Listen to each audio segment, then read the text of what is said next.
Hello friends, स्वागत है आपका हमारे YouTube channel study with smartness में। हम पढ़ रहे हैं गणितीय पेडागोजी में महत्वपूर्ण प्रश्न।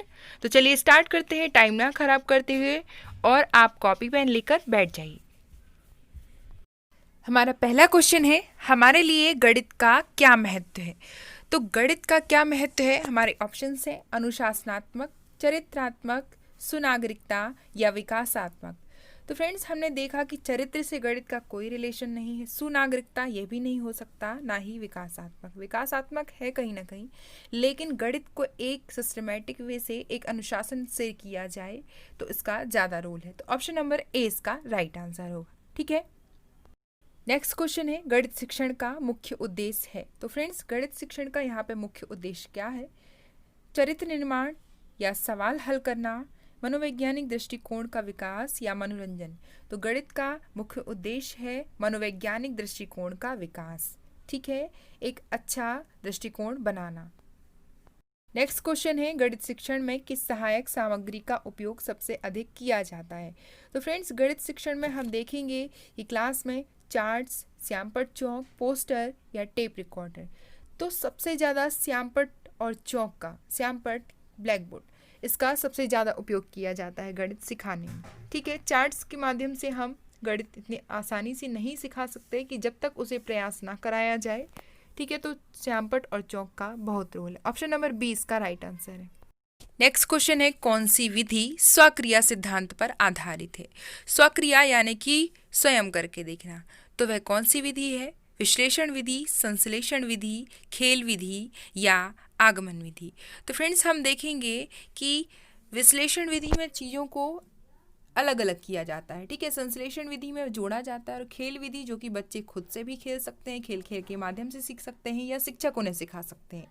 ठीक है, और आगमन विधि में हम उदाहरण के रूप में प्रस्तुत करते हैं। तो ये जो 3 विधियां हैं, ये किसी मेंटर के माध्यम से हो सकती हैं, लेकिन स्वयं जो करके सीखी जा सकती है वो खेल विधि के माध्यम से बच्चा घर में, स्कूल में, सभी जगह प्रयोग कर सकता है। ठीक है, तो ऑप्शन नंबर सी इसका राइट आंसर है। अज्ञात से ज्ञात की ओर किस विधि में पढ़ते हैं फ्रेंड्स। तो अज्ञात से ज्ञात यानी कि पहले हम किसी चीज़ को नहीं जानते हैं और जानने की ओर जाते हैं। तो संश्लेषण विधि है या निगमन विधि है या आगमन विधि है या विश्लेषण विधि है। तो फ्रेंड्स, हमने पहले भी पढ़ा है कि विश्लेषण विधि में हम चीज़ों में अज्ञात से ज्ञात की ओर जाते हैं।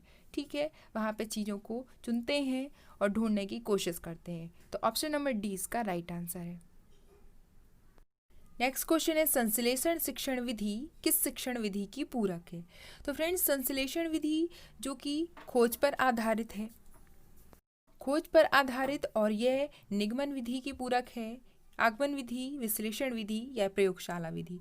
तो ऑप्शंस को देखकर तो हम ये कह सकते हैं कि निगमन विधि, आगमन विधि ये तो नहीं हो सकती, ना ही प्रयोगशाला, क्योंकि ये प्रैक्टिकल पर डिपेंड करती है। संश्लेषण जो है वह विश्लेषण की पूरक है। ऑप्शन नंबर सी इसका राइट आंसर है। जहाँ पर चीज़ों को अलग किया जाता है वह विश्लेषण विधि, छोटी छोटी चीज़ों को जानने की कोशिश करते हैं और एक साथ जोड़ने की कोशिश करते हैं, वो होती है संश्लेषण विधि। तो ये दोनों विधियाँ जो होती हैं एक दूसरे की पूरक मानी जाती हैं। ठीक है, तो ऑप्शन नंबर सी इसका राइट आंसर है। नेक्स्ट क्वेश्चन है, सृजनात्मकता का मुख्य घटक है। तो फ्रेंड्स, सृजनात्मकता यानी कि किसी चीज़ को क्रिएटिव करना, खुद से बनाना। तो ऐसी चीज़ों के लिए क्या होता है विद्यालयों में कि बच्चों को राइटिंग वर्क दिया जाता है या कोई कहानी के माध्यम से उन्हें समझाया जाता है। ठीक है, तो उसी का रिलेशन यहाँ पे पूछा गया है कि इसका मुख्य घटक क्या है? लचीलापन, मौलिकता, जिज्ञासा या प्रवाह। तो हम देखेंगे सृजनात्मकता का मुख्य घटक है मौलिकता। सृजनात्मकता जो है रिलेट होती है मौलिकता से। ठीक है, चलते हैं नेक्स्ट क्वेश्चन पे। नेक्स्ट क्वेश्चन है, ठीक उसी तरह की सृजनात्मकता का सीधा संबंध है। इसमें ऑप्शंस अलग हैं, तो आप कहीं भी अगर ये क्वेश्चन मिलता है कि जो भी इसके ऑप्शंस हैं उसमें आप मौलिकता को ढूंढ लेंगे। इंपॉर्टेंट क्वेश्चन है कि कार्य संपन्नता, क्या कार्य का संपन्न हो जाना ही सृजनात्मकता? तो ऐसा नहीं है। जब तक सृजनात्मकता एक्चुअली डिपेंड करती है बच्चे की मेंटलिटी पर। ठीक है, हम कितना उसे क्रिएटिव बना सकते हैं चीज़ों को देकर, या विचार प्रवीणता। तो ऐसा भी नहीं है, विचार के माध्यम से भी इसे नहीं किया जा सकता। व्यक्तिगत विशिष्टता ये किसी एक में भी नहीं होती। तो मौलिकता इसका सही आंसर होगा। ऑप्शन नंबर डी इसका राइट आंसर है।